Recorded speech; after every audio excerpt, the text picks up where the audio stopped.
Hi friends, welcome to Varpare Samayal. இன்னைக்கு நம்ம பார்க்க போற ரெசிபி என்னன்னு பாத்தீங்கன்னா chicken 65 மசாலாலாம் உதிராம நல்லா மொறுமொறுன்னு ரொம்ப சுவையா எப்படி செய்யலாம் அப்படிங்கறத தான் இந்த வீடியோல பார்க்க போறோம் friends. வீடியோவை ஸ்கிப் பண்ணாதீங்க, ஃபுல்லா பாருங்க. உங்களுக்கு ரொம்ப பயனுள்ளதாவே இருக்கும். வாங்க friends, வீடியோக்குள்ள போலாம். இந்த மாதிரி நீங்களும் உங்க வீட்ல ஒரு முறை செஞ்சு பாருங்க. அந்த அளவுக்கு இந்த chicken நல்லா சுவையா மொறுமொறுன்னு இருக்கும். இப்போ இந்த சிக்கன் செய்கிறதுக்காக நான் ஒரு 1/2 கிலோ சிக்கனை வாங்கி நல்லா மஞ்சத்தூள் உப்பு சேர்த்து கழுவி எடுத்து வச்சுருக்கேன். மஞ்சள் உப்பு சேர்த்து கழுவுறதுனால கவிச்சி ஸ்மெல் வராமல் இருக்கும். இப்போ தண்ணி எல்லாமே நல்லா ரொம்ப க்ளீனாக வடித்து எடுத்து வச்சாச்சு. இதில் சேர்க்கக்கூடிய மசாலா என்னன்னு பார்த்துடலாம். 1 ஸ்பூன் அளவு தனி மிளகாய்த்தூள் சேர்க்கிறேன். இது நல்லா காரமாக இருக்குங்கிறனால நான் 1 ஸ்பூன் சேர்த்துக்கிறேன். நீங்கள் உங்களோட தேவைக்கேற்ப கூட்டியோ குறைச்சி சேர்த்துக்கலாம். 1 ஸ்பூன் அளவு கரம் மசாலா சேர்த்துக்கலாம். அடுத்ததாக பார்த்தீங்கன்னா 1 ஸ்பூன் அளவு கறி மசாலா தூள் சேர்த்துக்கலாம். இது கூடவே ஒரே ஒரு முட்டையை நம்ம உடைச்சி சேர்த்துக்கலாம். பொதுவாகவே எல்லாருமே பார்த்தீங்கன்னா சிக்கன் 65 செய்கிறதுக்காக மசாலாலாம் பேக்கெட்டில் கிடைக்கிறதுனால வாங்கி நம்ம அப்படியே யூஸ் பண்ணுவோம். அந்த மாதிரி இல்லாமல் இந்த மாதிரி ஒரு முறை ட்ரை பண்ணுங்கள். வீட்டில் இருக்கிறதான மசாலா போதுமானதாக இருக்கும். இது கூடவே 1 ஸ்பூன் அளவு இஞ்சி பூண்டு பேஸ்ட்டு சேர்த்துக்கலாம். தேவையான அளவு தூள் உப்பு சேர்த்துக்கலாம். அப்புறமா சிக்கன் ஈஸியாக நல்லா வேகிறதுக்காக லெமன் சாறு ஒரு 2 ஸ்பூன் அளவு இதில் பிழிஞ்சு விட்டுக்கலாம். லெமன் சேர்க்குறதுனால டக்குன்னு நமக்கு அந்த சிக்கன் வெந்து வந்துடும். எல்லாத்தையுமே நல்லா கலந்து விட்டுறலாம். நீங்கள் கை வச்சு கூட நல்லா கலந்து விட்டுருங்க. மசாலாலாம் எல்லா சிக்கன்லேயுமே ஈவனாக படும்படியாக நல்லா கலந்து விட்டுறலாம். இப்போது எல்லாத்தையுமே நல்லா கலந்து விட்டதுக்கப்புறமா நான் கலர் பொடி எதுவுமே இதில் சேர்க்க போகிறதில்ல. நீங்கள் ஒருவேளை உங்களுக்கு தேவைப்பட்டால் சேர்த்துக்கலாம்.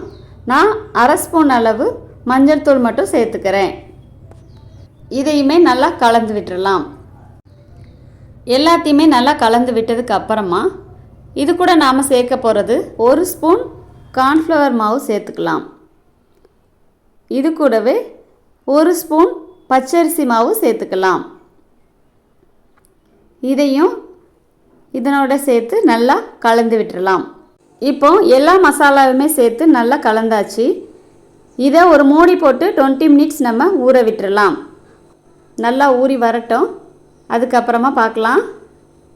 இப்போ ஒரு 20 மினிட்ஸ் ஆச்சு. நல்லா ஊறி வந்திருக்கு. இந்த சிக்கனை பொரிச்சு எடுத்துடலாம். ஒரு கடாயை அடுப்பில் வச்சுட்டு நல்லா ஹீட் ஆனதுக்கப்புறமா சமையல் எண்ணெய் யூஸ் பண்ணிக்கலாம். நல்லா அந்த சிக்கன் முங்கி வேகிற அளவுக்கு ஆயில் சேர்த்துக்கங்க. ஆயில் நல்லா சூடானதுக்கப்புறமா மீடியம் ஃப்ளேமில் வச்சுட்டு ஒவ்வொரு சிக்கனாக எடுத்து போடுங்க. மொத்தமாக எடுத்து போட்டுறாதீங்க, அப்படி ஒன்றோட ஒன்றா ஒட்டிக்கிடும். நல்லா ஹீட் ஆனதுக்கப்புறமா கொஞ்சமாக ஹீட்டை குறைச்சிக்கோங்க.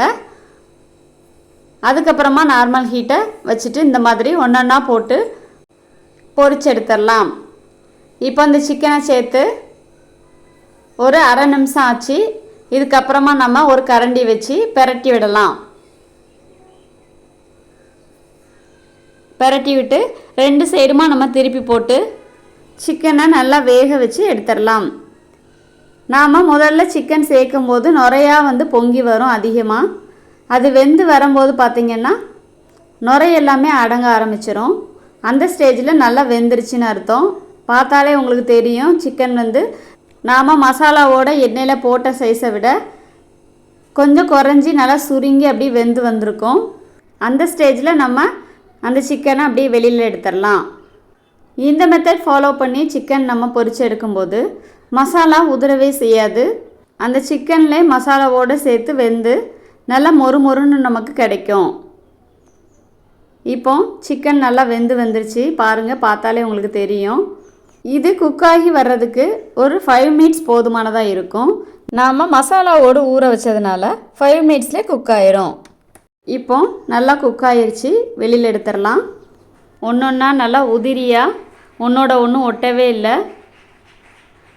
எப்படி பொரிஞ்சு வந்திருக்குன்னு பாருங்கள். அதே மாதிரி டேஸ்ட்டும் ரொம்பவே சூப்பராக இருக்கும். இப்போ இதை வேறு ஒரு பவுலில் நம்ம மாற்றி வச்சிடலாம். இதே மாதிரி மீதி இருக்கிறதான சிக்கனையும் நம்ம பொரிச்சு எடுத்துடலாம். நார்மலாக நீங்கள் சிக்கன் போடுறதுக்கு முன்னாடி ஆயிலை நல்லா ஹீட் பண்ணிவிட்டு சிக்கனை சேர்த்துட்டு அதே மாதிரி கொஞ்சம் பொரிஞ்சதுக்கப்புறமா ஹீட்டை குறைச்சி வச்சுட்டு இந்த மெத்தடில் நீங்கள் எல்லா சிக்கனையுமே பொரிச்சு எடுத்துடலாம். அவ்வளோதான். இப்போ நம்ம எல்லா சிக்கனையுமே பொரிச்சு எடுத்தாச்சு.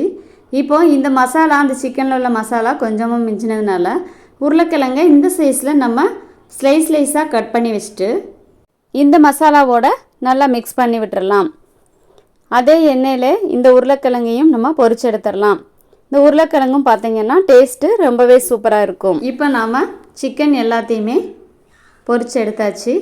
கூடவே மீதி இருக்கிறதான மசாலாவும் வேஸ்ட் பண்ணாமல் உருளைக்கிழங்கையும் சேர்த்து பொரிச்சு எடுத்தாச்சு. அவ்வளோதான், நம்மளோட சிக்கன் 65 ரெடி ஆயிடுச்சு. பாருங்கள் ஃப்ரெண்ட்ஸ், பார்க்க எப்படி இருக்குன்னு சொல்லி. அதே மாதிரி சுவையும் ரொம்பவே சூப்பராக இருக்கும்.